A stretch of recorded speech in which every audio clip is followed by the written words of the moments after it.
Hi, എല്ലാവർക്കും നമസ്കാരം.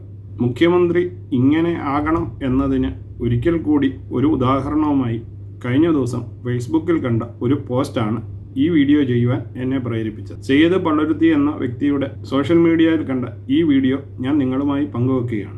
മുഖ്യമന്ത്രി സ്റ്റേജിൽ നിന്നിറങ്ങിയ ശേഷം തിരിച്ചു പോകുന്ന സമയത്ത് മുഖ്യമന്ത്രിയെ ഷാൾ അണിയിക്കുവാൻ വേണ്ടി മുച്ചക്രവണ്ടിയിൽ നിന്നും മുഖ്യമന്ത്രിയെ പേരെടുത്ത് വിളിക്കുന്നത് കേട്ട് തിരിഞ്ഞു നോക്കുന്ന മുഖ്യമന്ത്രി ഈ മനുഷ്യന്റെ അടുത്തെത്തുന്നതും ആൾക്കാരുടെ ഒപ്പം ഇദ്ദേഹത്തിനെ സ്റ്റേജിൽ നിന്നും താഴെ ഇറക്കാൻ ശ്രമിക്കുന്നതുമായ മുഖ്യമന്ത്രിയുടെ ഈ വീഡിയോ നമുക്കൊന്ന് കണ്ടു നോക്കാം.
രാജീവ് പള്ളുരുത്തി എന്ന ഈ കോൺഗ്രസ്സുകാരൻ മുഖ്യമന്ത്രിയെ ഷാൾ അണിയിക്കാൻ എത്തുന്നതാണ് ഈ സീൻ. സാധാരണക്കാരനായ ഒരു മുഖ്യമന്ത്രിയെ ഉമ്മൻചാണ്ടി കഴിഞ്ഞ് കേരള ജനത കാണുന്നത് ഒരു പക്ഷേ ഇന്നായിരിക്കും. ഈ മനുഷ്യന് എതിരായി പ്രതിപക്ഷമാണേലും കോൺഗ്രസിനുള്ളിൽ തന്നെയാണേലും ശക്തമായ പ്രതിഷേധങ്ങളും പാരകളും നടക്കുന്ന ഈ സമയത്ത് ജനങ്ങളുടെ മനസ്സിനുള്ളിലേക്ക് ഇദ്ദേഹം ഇറങ്ങിച്ചെല്ലുന്നു എന്നുള്ളതിന് ഒരു തെളിവ് കൂടിയാണ് ഈ വീഡിയോ. ഈ മനുഷ്യനെയാണ് വർഗീയവാദിയാക്കാനും കള്ളനാക്കാനും ഒരു കൂട്ടം ആൾക്കാർ ഉണ്ടെന്നുള്ളതാണ് സത്യം. അപ്പോൾ ഈ മുഖ്യമന്ത്രിയാണ് കാണാൻ അവസരം കൊടുക്കുന്നില്ല എന്ന കഴിഞ്ഞ ദിവസം മാധ്യമങ്ങളുടെ ഒരു വാർത്തയുണ്ട്.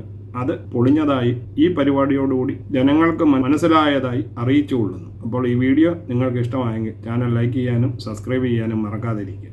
വീണ്ടും പുതിയൊരു വീഡിയോയുമായി കാണുന്നത് വരെ നിങ്ങൾക്കെല്ലാവർക്കും ഗുഡ് ബൈ.